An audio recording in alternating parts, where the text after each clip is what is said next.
Welcome back, everyone, to another segment of The MCR. Mac and me. My name's TJ. And in this segment, we're compelled to share our thoughts about this whole CR saga. CR as in continuing resolution. And, right off the bat, when you think, and Mac, whatever your thoughts are, when I think of continuing resolution, the words kick the can down the road come to mind for me. You know, Pretty we're much. we're going to kick the can down the road. On average, and I'm going to say on average because you have your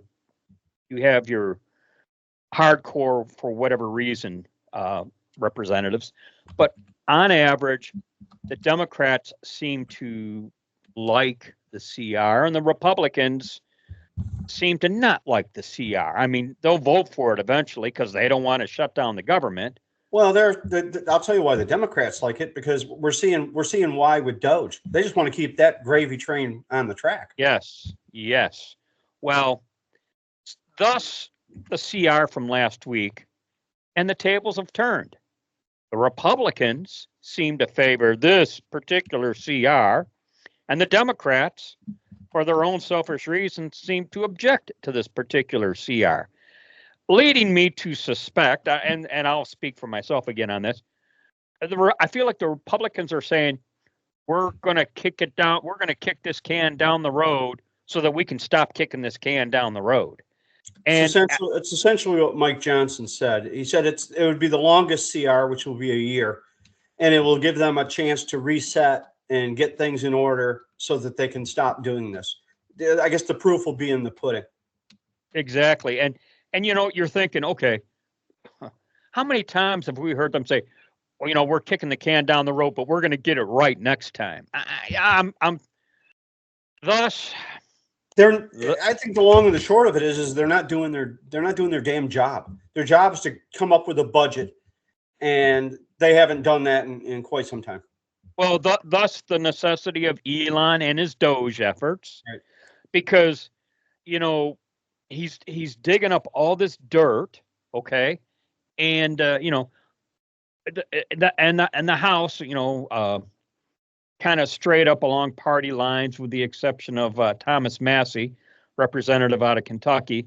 But along pretty much along party lines, Democrats opposed this latest CR. The Republicans favored this latest CR. Again, like we were saying, it's almost like we. Again, I'm going to paraphrase it differently here. We need to buy time so we can get it right. Okay, Yeah. and they need Elon Doge's efforts to continue to get it right. You know what? And Trump seems to be in favor of this course of action. So dare we say in Trump we trust, but what else is there to how else is it to happen? You know? Well, the game is getting played a little differently than it ever has before, at least in my opinion. And Yes. and I and Yes. so that's why in general I'm against continuing resolutions because they have a job to do. They take their paycheck however once a month or however often they get paid, and they should do that job. And they should do it for us, not for themselves, which I think is what they've been doing. Yeah. I agree. And when I say Now in when I the say they, I mean all of them. yeah. Now in the Senate, and I'm less up to speed on the whole parliamentary procedures of the Senate, given cloture and whatnot. But and it's real, and this is where it gets really weird. Schumer comes out basically saying that he's going to hold up the the vote on the CR. Thus, the CR wouldn't pass the Senate. Thus, the government shuts down. Okay.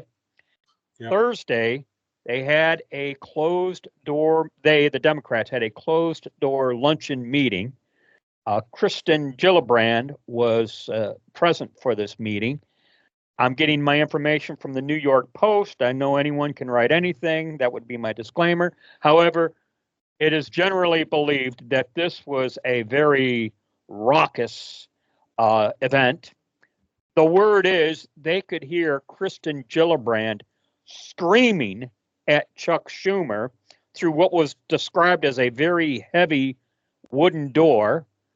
given to the fact that that's how loud she was screaming over the fact of his efforts were going to shut down the government because the CR wasn't going to pass.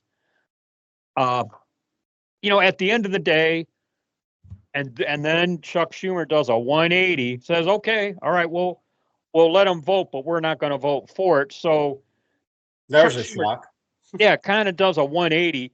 The suspicion is because of the screaming of Kristen Gillibrand of, let them vote for it, let them pass it. We can't shut the government down anyways. That's what the suspicion there is. And I just keep thinking how the tables have turned so much on this particular continuing resolution, Well, here's the thing, I'm for it when it benefits me. I'm against it when it doesn't. And that's both parties. And the term uniparty. And we've referenced Elon Musk's Doge efforts. And how many times have we heard about a last minute 1,000-page bill that they're given 24 hours to read? Yeah. No one can read something like that in 24 hours. Thus the pork. Thus the $100 million going to Timbuktu for some transgender study. Okay. During the confirmation process, I took note of something. How disorganized and what a Charlie Foxtrot the whole voting process looked like. When it could be this simple. You go to your desk. When you're called either alphabetically by your name or alphabetically by your state, you stand up, say yay or nay on the person who's being confirmed. It could be that simple, and it could be done. There's only 100 of them. It could be done in about 5 minutes. Yet they're wandering around. You don't know where anybody is. They come up. I saw Alyssa Slotkin doing this all the time. Like she was a Roman emperor. So this just really goes to how disorganized everything they do is, and it goes to how dysfunctional our government is. And you mentioned, and I looked it up early in this video while you were talking. The largest bill we've ever had was 5,593 pages, the coronavirus emergency funding bill. So God only knows what was in that thing. Well, sorry, I'm distracted by my cat, everyone. But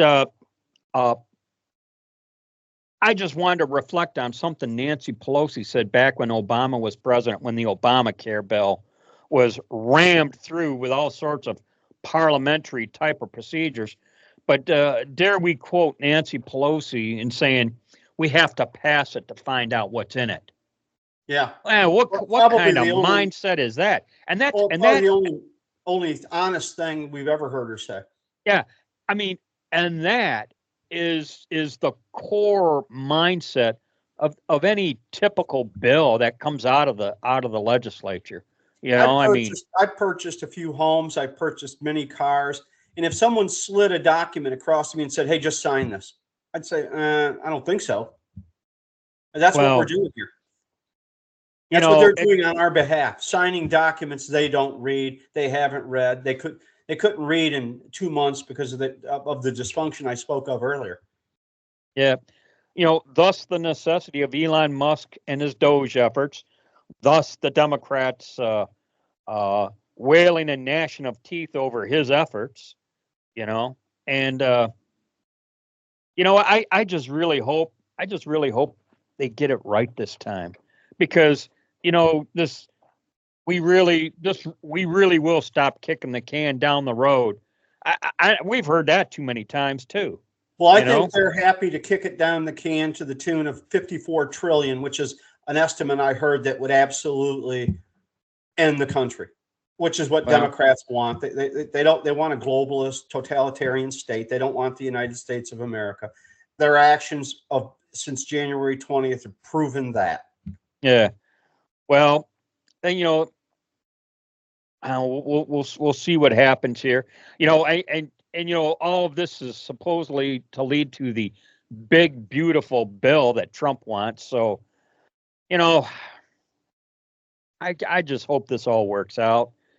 Right. I say hope because I'm not, pardon me, but I'm just not that confident. Well, your confidence has to be based on something, and the evidence to be confident isn't there. Yeah. First off, Republicans, I'll tell you, so far they've had a better run than they usually do. But what they usually do is it's like a football player who intercepts the pass and then hands it to the receiver. That's what the Republican Party looks like to me. They win. Yeah.